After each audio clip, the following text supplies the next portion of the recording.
Hello, everybody. My name is Stanley Brett Thunderheart, and today I just wanted to touch base with you in regards to let's see, during the winter time. The topic I want to talk about is are changes. Is what it's called. I want to talk about changes in the winter time. Changes is what's the name of it. But before I talk about that, I just want to say, and I know it's a little late, but still better late than never. Happy New Year 2019, everybody. Yes, 2019. And while I'm talking to you, if you can see the snow or what's going on out there, which is one of the reasons why I'm taking the time right now to touch base with you and to let you know too that Rainbow and I have made so many changes of our own that were beneficial for us. And one of the changes that we have definitely made that has been the most beneficial have been the fact that we moved into a new place and for as far as our business is concerned. So we have a new office space, which is a really good environment, great neighborhood, and in a great space. Not to mention great partnerships too from other holistic health practitioners. A couple of them are professors, a couple of them are husband and wife, and then there's another one that we're sharing a space with, who graduated from one of the acupuncture schools. So it's an excellent facility, and it's like walking into a doctor's office. So I'm happy about that. I'm extremely stoked. There are a lot of people that may or may not like. I mean, a lot of people are proud of us, and there are various those who were disgruntled from us moving. And you can't please everybody, especially when you make the changes like that. You can't please everybody. The best thing you can do is to make the best changes that you can make the best decisions that you can make, and know that in the long run, it'll be beneficial for you and everyone else of the decisions that you make. So the changes that you make, just make sure that when you do make some changes, that you're willing to live for them and that you're willing to definitely follow through and live and abide by the decisions and the changes that you make. See, and that's kind of how that goes. So that's basically what we've been doing, and we've been making changes in many other things, partnerships, um, and there's even some changes that are going on with me around my job or just around my job in general, that of certain changes that I was not in charge of, because the changes that we did for our business, we were in charge of. We were in control of that, as far as choosing partnerships and things like that. And as far as what's been going on with my work, there are certain things that are changes that are happening, which I did not expect too much of it. And not to mention the fact that I wasn't happy about certain changes that I've been making. But one of the key things that I do my best to do, is to understand why these things are happening, why these changes are going on, what's the benefit for everybody, if there is any, or at least what I can create it for myself. See, one of the things that I remember I started thinking was the fact that, I started to just adapt to the situation. In other words, I started changing how I reacted to the changes. I started rethinking, wait a minute, I can just see how I can make this better for myself. So rather than you fighting changes so much, especially changes that you guys are not in charge of, make the decision to actually react differently to the changes, to think differently, to act differently, to adapt to the changes. That way, you can create more opportunities for yourself, and you can even make certain things better for yourself. Maybe certain things that you were used to, may have worked in the past for you, but maybe there's something better for you if you start making certain changes, and that's kind of how that goes. So what I'm saying here is, don't knock so many changes. See what you can do with the changes, embrace the changes, and see what you can do. Because sometimes it's just a matter of just accepting the changes, whether you're in charge of it or not.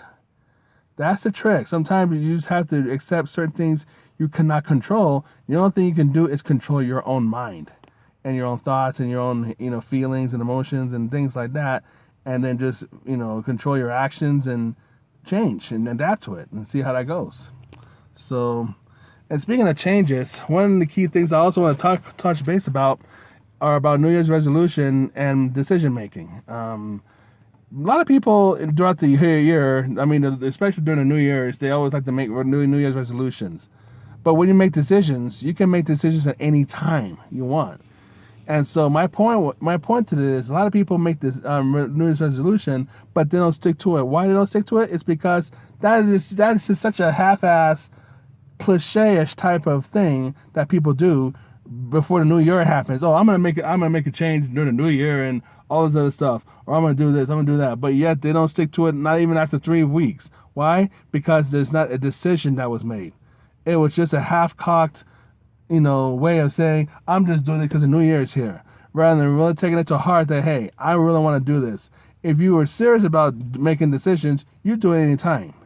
You do it any time of the year. It doesn't matter when. You just got to make the decision and go with it and be willing to live and die by it, basically. So people make New Year's resolutions, but New Year's resolutions are temporarily. Making decisions are stronger. It's more commitment. And when you move forward with it, there are consequences of everything else. There's consequences of bad decisions and good decisions. One of the key things that people don't make decisions is because of fear of failure. A lot of times people don't make decisions because of fear of failure. And even that has consequences too. The fear of failure and not making decisions because of that, because of fear of failure. People, you cannot have that kind of fear of failure if you're making certain decisions. You just have to make the best decision there is. Even if it's a wrong decision, you can always counteract it with something else that's better, so you don't have to have a consequences or consequences that are so bad. You know what I mean? Because doing nothing has consequences, and so not making decisions have consequences. Fear of consequences or perceived consequences, they say, also have consequences. So you just have to know the best decision to make is just to make a decision, even if it's wrong. There's a saying that I've learned many years ago. If you're going to do it wrong, do it strong. If you're going to do it wrong, do it strong. That's the best thing. That's the one of the key things that I would advise. Even if you do things wrong, do it strong, and then make some corrections when you think it's appropriate. So, because one of the key things when we made that decision to get to our new place, it wasn't just a decision that we made just because of a new year, even though it happened during the new year, and I prayed for that to happen during the new year. The thing about it was, though, we were looking for it for several months.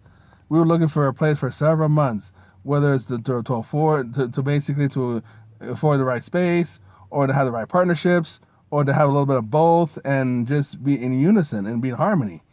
Because when we left the other partnership and we left the other place that we rented, it was a good place where we had for a year, and at the same time it was time for a change. It was time to go, and there were certain other things that would happen that was just that was not that was inappropriate and it was unprofessional. Certain things that were going on, and I don't want to talk about it too much right now. But the point is, we were getting frustrated with certain other circumstances that was going on there, and so like I said, we were looking for it for several months. We couldn't find it, and then finally we prayed for it. We got together, we visualized and stuff, and there it was. And the next day we got it. So we got the partnership, we got the space, we rented space for a monthly space now. That's pretty reasonable. I would say just like that. So I'm happy about that. And that's the thing. You just have to sometimes, if you really want it bad enough, you just gotta sit down and maybe even write some stuff down that you want.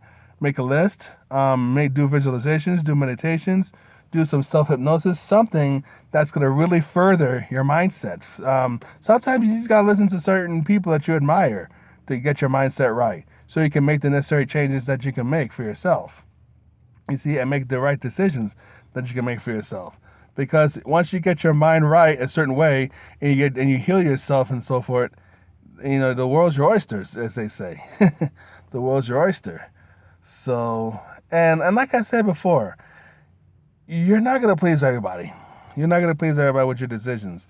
There are even times that you're going to make decisions that are not going to be very popular with people. And at the same time, you're just going to have to just really stick to it. Stick to yourself. Stick to your own inner knowing. Stick to your own inner power. And just move forward and go for it. Go with it. Those who love you, those who really will understand you, those who really want to work with you, will continue to stay with you and be loyal to you and be by your side and roll with you by your side. For those who have a problem with what you're doing, and if they continue to have a problem, and if they don't want to make the necessary changes for themselves, they can always go fall off somewhere and find somewhere else or find someone else. You move forward and you hold your head held high. You know what I'm saying? You hold up your head. Keep your head up. That's what I'm saying. So Yeah, so changes, boy. Changes, guys. Changes is the only guarantee in this world. So you might as well make the best of it. That is what it is. And so during the changes of this year, 2019, make the best changes and make the best decisions y'all can make. That's the best thing I'll let you know. And like I said, and so to know more about what we're doing, just check out our website at bearandrainbow.com. And now you can check out a new page of bearandrainbow.com called the Calendar of Events. And basically these are events that we're going to be having in our local area right now, and then pretty soon we're going to also start having events in different other places and also having events online too. So start to look out for that as the time is coming. As we are continuing to settle into a new place, we're going to also start opening up to other things, start doing the other projects, and let you guys know about other things that we're going to be doing, whether classes, workshops, different activities, healing gigs, things like that. So, and then also you can sign up for our newsletter, and you can also go to our let's see, Psychic Protection mobile app too. That's also on our website. So all these are on our website. You can check out and you can sign up. And plus, you can also like us at Bear and Rainbow Shamanic Healers Facebook, and also go on our Instagram and everything else. So yeah, so I'm just gonna let you know these are the things you can start to check us out at, and just hit us up. And when you're ready, we'll work with you. So it's basically that. So, anyways, I'm gonna get going. It's gonna be a nice snowy day. Then I gotta take care of some other things. But take care, everybody, and many blessings to you all. Healing, it is all that is.